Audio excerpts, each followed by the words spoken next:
misère. Na benyoso nazalaka kosala vraiment na comprena te.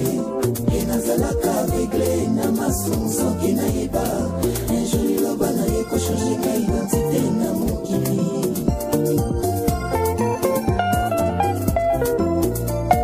Nandimi lelo yonga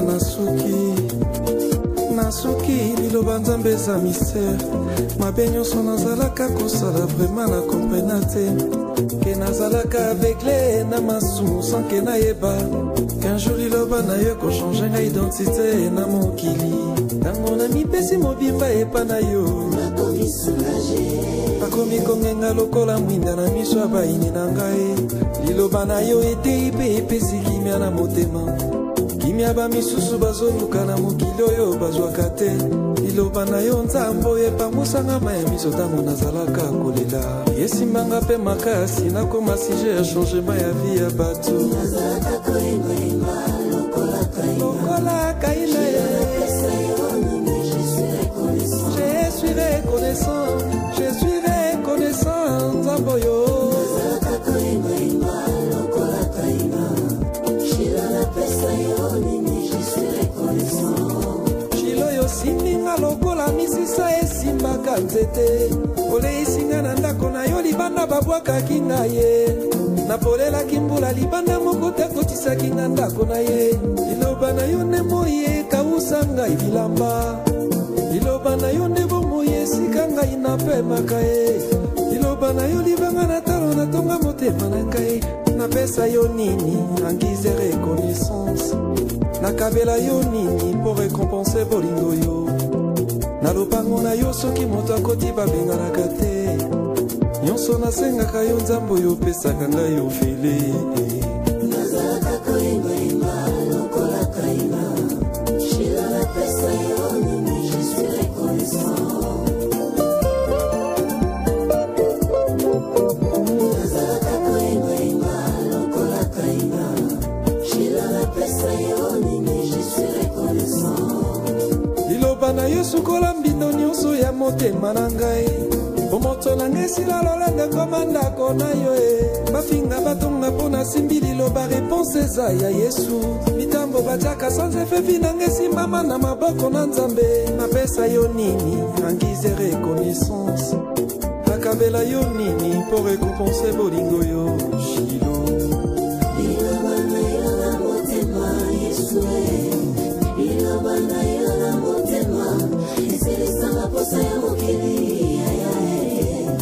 Ekomisanga mokristo na nzela na yo.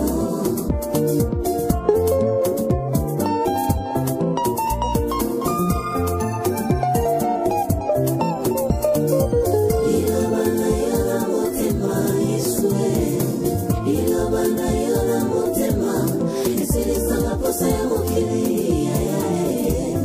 Ekomisanga mokristo na nzela na yo. Tikete liloba na yo yango ezala mwinda na makolo na ngai. Wete na tambola kati na yango. Ezala mpole na banzela na ngai. Yango esala solo différence ati na nga pe bamokili. Yesu e. Yango nabengaka yo.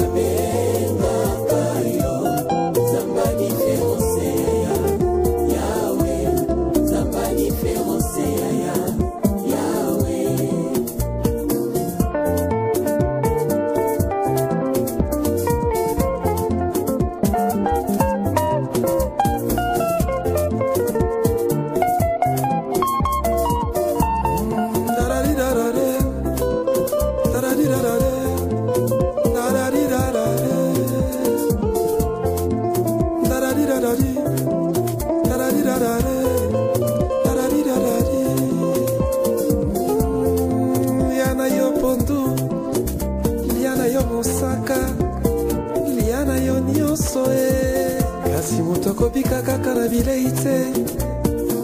Moto akobika kaka na bilei te.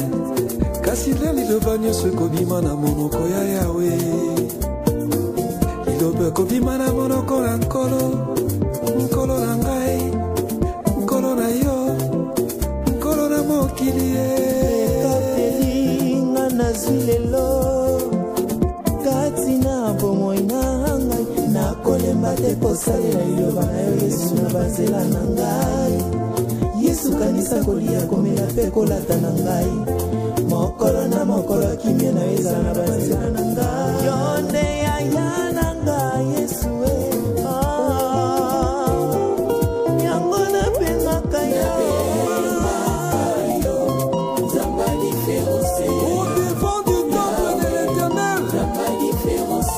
prophète Dodo Kamba, nommé à la langue de feu,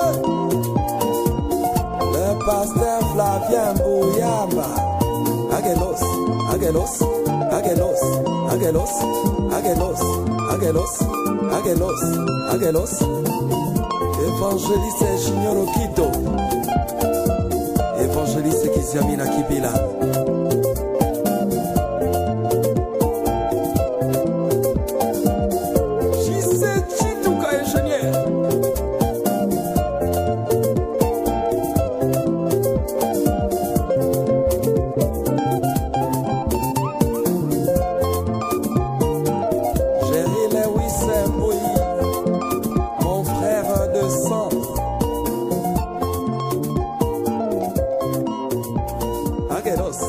Agelos, Agelos, Agelos, Agelos, Agelos, Agelos, Agelos.